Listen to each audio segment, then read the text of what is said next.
Let me ask you a question. What will come up first in your head when you imagine Mongolia? Is it the vast green steppe, the nomads, herds of cattle, or the image of Genghis Khan, the founder and first great Khan of the Mongol Empire?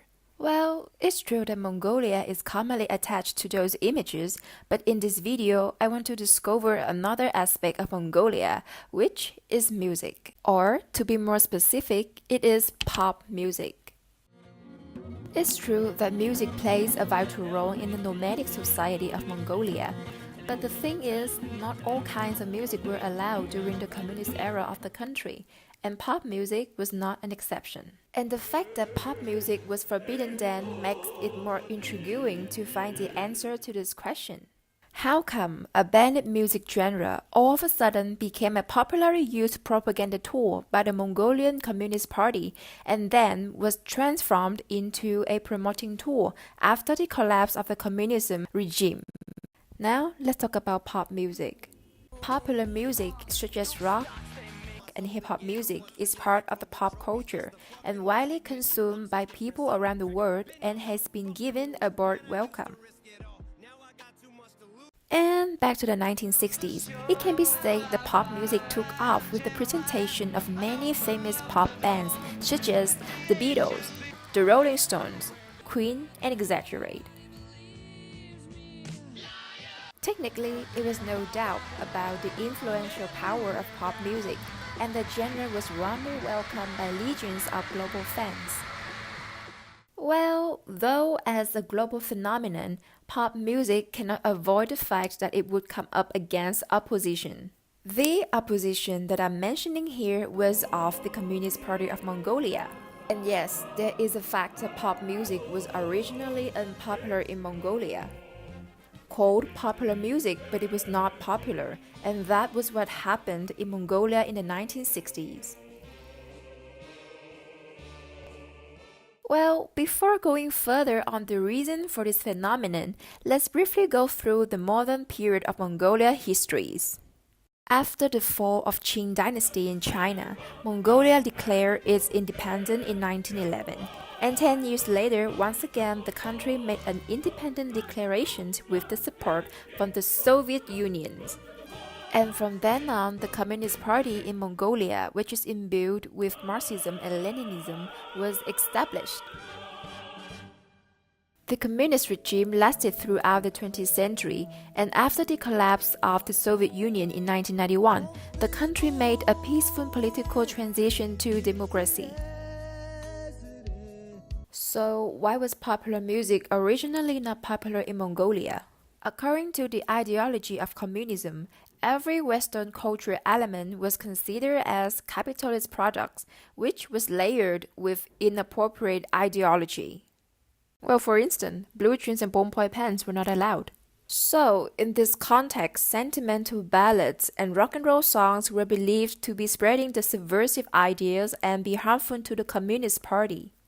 However, history has proved that pop music has an irresistible temptation with its highly influenced ability.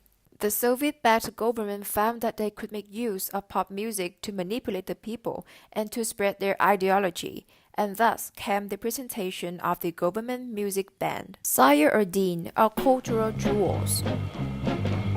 Mongolian could get exposed to pop music, but only to the types of pop songs that were approved by the government.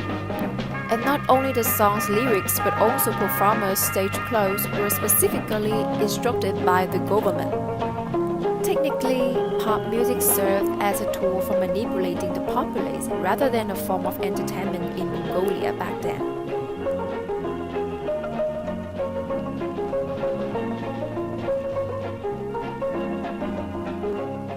However, as its nature, pop music is influential, and in the context of Mongolia during the communist era, eventually it put an end to this regime.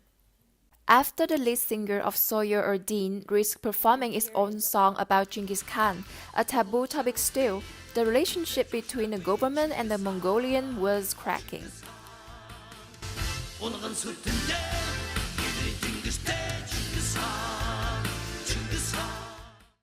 And from then on, Mongolia experienced months of peaceful protests and a peaceful political transition. This song is called The Ringing of the Bell, and it was sung during the protests.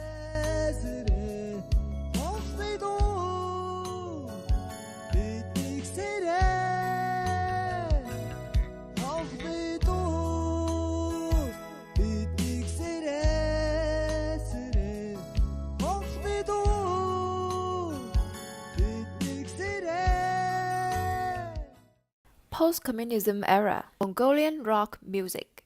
Well, speaking of the Mongolian rock music, Altan Urak is a pioneer. The music band was formed in 2004 and is known with their unique combination of the tradition and Western elements, including Mongolian throat singing, the Mongolian horsehead fiddle, and Western heavy metal rock music. The band aims to make the traditional music more appealing to the youth and at the same time introduce their culture globally.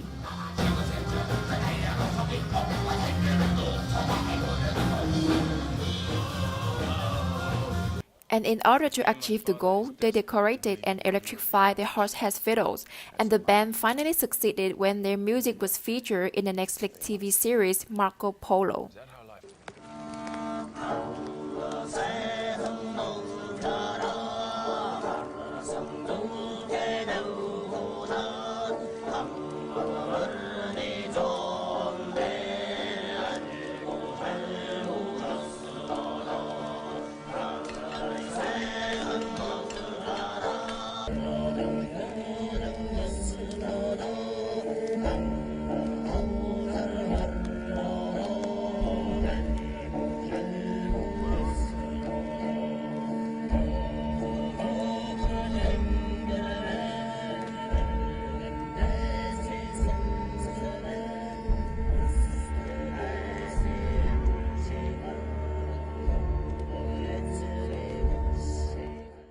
The Mongolian rock music is also featured uniquely with the performance of The Who, a newly emerging folk metal band, and the genre of their music is claimed Hunnu rock by themselves. The Who believe that they are communicating the beauty of Mongolian culture to the audiences with the combination of guttural sound coming from the traditional folk instruments, and the heavy metal style sound. The band's global audiences started to grow and they have been received many compliments to their songs, and many of the comments are about the audience feelings for the songs such as national sentiment, nomadic pride, ancient Mongol, and exaggerate.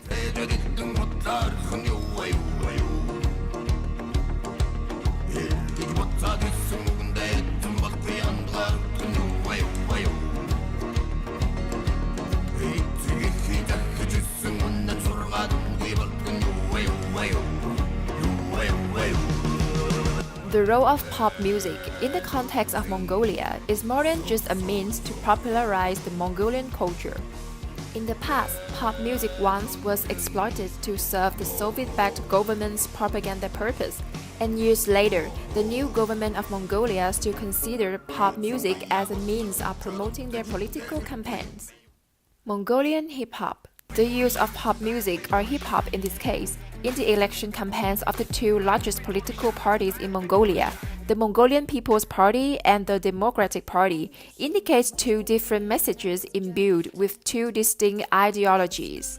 The hip-hop video for the political campaign of the Democratic Party put forward the idea of individualism and personal success with images of the urban area with tall buildings, urban culture, and lifestyle-related factors.